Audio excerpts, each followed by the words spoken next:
Hey everybody, it's John Pollock here with a special edition of Fight News Now Extra, because today's show is brought to you by one John Ramdian, who is down in Las Vegas at the scene of the crime, covering everything involving International Fight Week, and he is going to be chatting with a number of the key figures attached to UFC 189 coming up on Saturday night.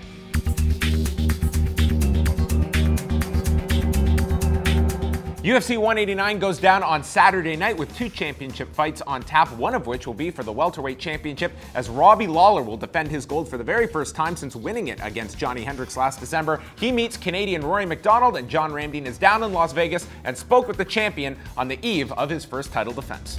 Robbie, have another opportunity to take on Rory. Are you anticipating anything different from Rory in this game? I know a lot of fighters say, you know, I can't be concerned with their game, I got to be concerned with my game. But obviously you want to anticipate some of the things that he's going to bring to the table. Yeah, I'm just going to go out there and impose my will on him and defend everything, stuff everything he tries to bring to the table, and go out there and dominate him. That's what I'm planning on doing, just not giving him anything and taking everything.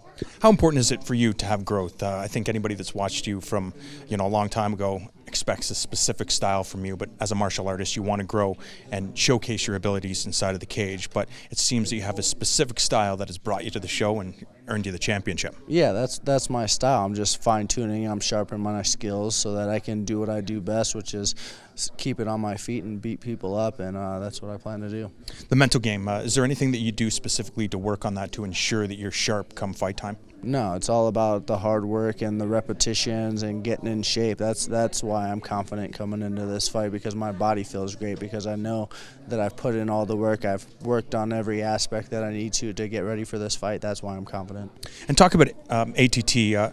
What's attractive about Florida and the team there for you? Well, obviously the weather's awesome. You can train outside year-round growth. You have a lot of different body types. We don't necessarily need to bring in different guys to get us ready for fights, because we have so many high-level fighters with plenty of different styles, so everyone's well-rounded. The jiu-jitsu is great, and we have lots of really good coaches to go around with all the great fighters. Up next, we are going to shift gears and hear from the man that runs the ship at Team Alpha Male. He is Faber, getting Chad Mendes set for his featherweight championship fight, as he will be battling Conor McGregor for the interim gold, and doing so on 2 weeks' notice. Uriah, another opportunity for Team Alpha Male to take home another UFC championship. Obviously, it's not ideal situation, but how important is it for Chad to establish dominance right off, be the bully, and not give Conor any room to use his distance? You know, Chad's never been the type of guy his whole life that's been bullied, so I think it's important, but it's also just Mother Nature's going to take hold. So, you know, Conor's very tough. He's a very skilled guy, but he's no Chad Mendes. He hasn't been competing like Chad has his whole life, and he's really going to be tested, and he's the underdog in my opinion. One of the things you said on the Embedded show was that you saw that Conor had just enough wrestling to get him in trouble. Can you elaborate on that?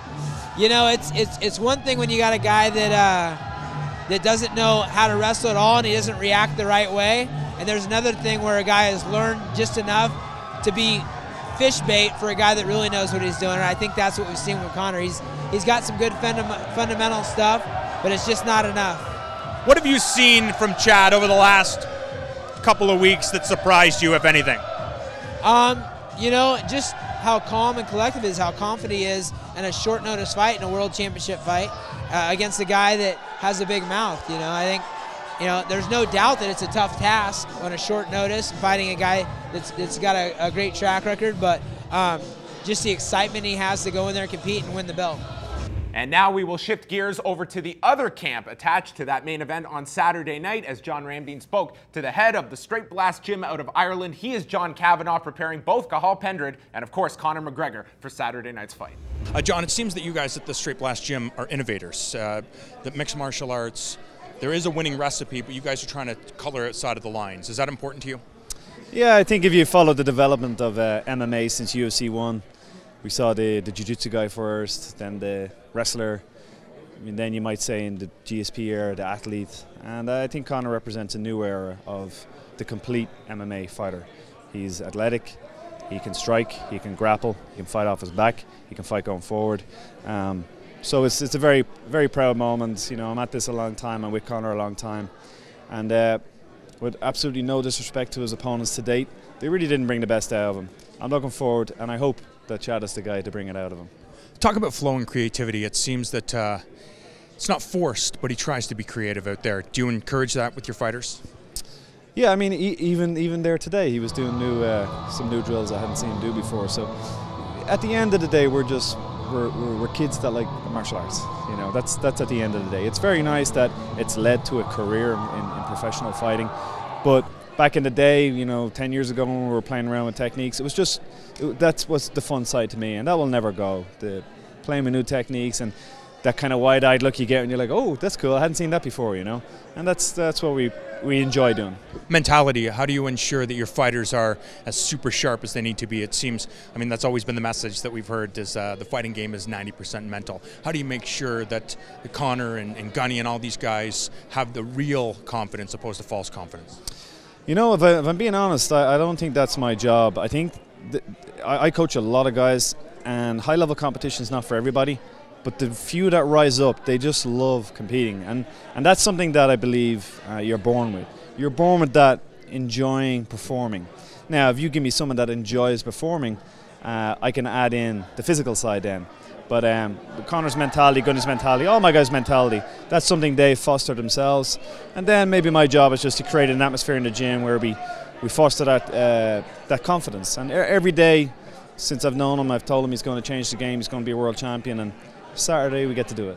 I think it's safe to say that Chad Mendes does not want to stay on the outside of Conor, giving up some serious reach. I would expect part of the strategy is to close that distance very, very quickly and try to put Conor up against the cage.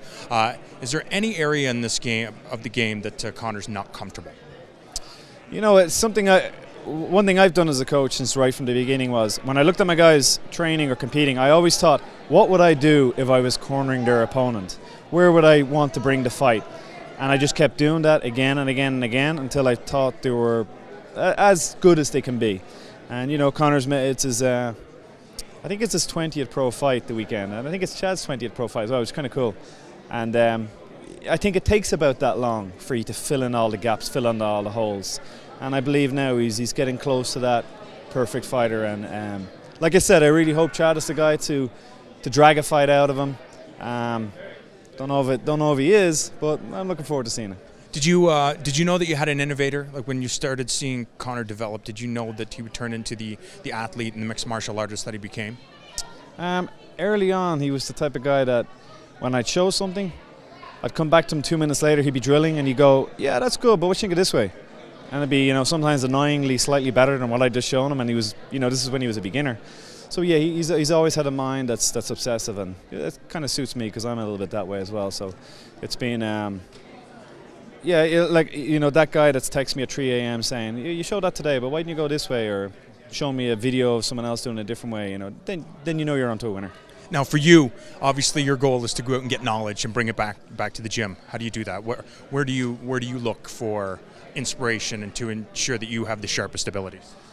Well, I'm a student of the game. I study fights. That's obviously a good place. But you know, it's funny as well. A lot of times when you're with beginners and you show a movement, they're the ones that don't know yet, so they'll do it a different way. And a lot of times, it's been surprising the amount of times that a beginner's done something a different way than I was shown.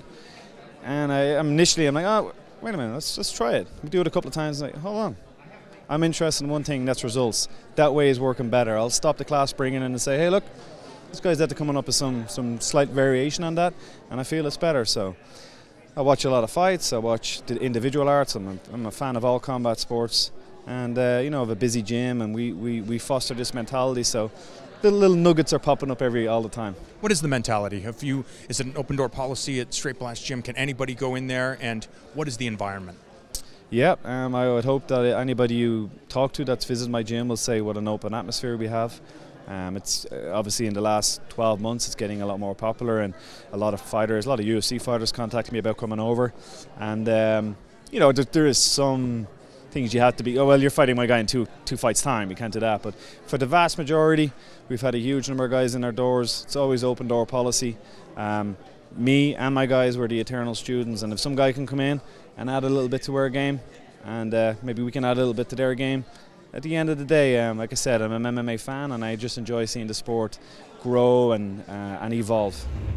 A big thank you to John Ramdeen, and for many more interviews and tons of coverage from International Fight Week, keep it locked on FightNetwork.com all weekend long, as well as here on the network. We will be back Saturday night with a live pre-fight show at 7 p.m. Eastern Time. Bridget Trong and Robin Black have you covered, getting you set for all of the fights happening from Las Vegas, and then they will be back immediately after Saturday night's main event with a live post show, including the post-fight press conference from Las Vegas, Nevada.